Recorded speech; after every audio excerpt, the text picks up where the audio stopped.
So ayan mga turwapits, tcharan! Ito na si Kokak. Napinturahan na siya, nasprayan na ng gold. Kasi ang original color nito is parang black na bronze. Sinuunang bronze. Ayan, ganyan siya. Pinalik ko na rin yung kanyang dalang pera.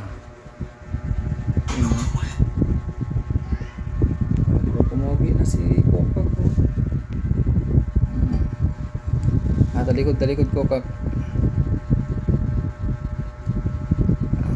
Ayan. Ayan siya po nakatalikod. Para siyang tao na may basket sa likod, tapos backpack na basket. Ayan na. Quick dry lang to na spray.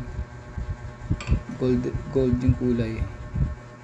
Ayan, nakita niyo naman kanina yung original na color niya na hindi pa siya na-sprayan ng gold. So ayan, may dala siyang pera. Ito yung pinang-spray ko. Ayan, KT Gold Effect. So parang mas matingkad itong sa spray. Ay, yan. Mahilig kami ni Sweetie sa mga antique eh. Tapos meron pa akong sprayan na iba.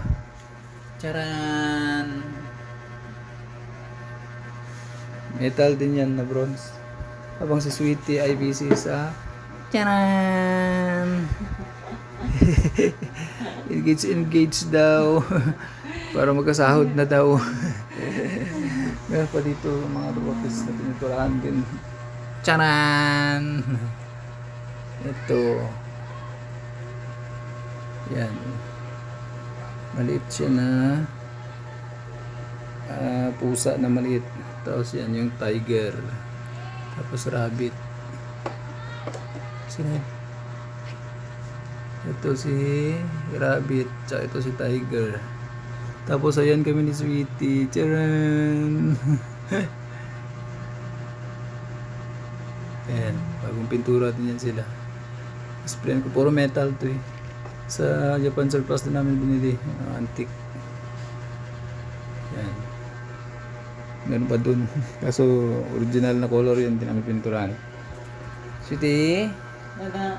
Kakulay ng suot mo, Sweetie. Yung kulay na suot din ni Guangong. Taran! See you, bye-bye. Bye-bye.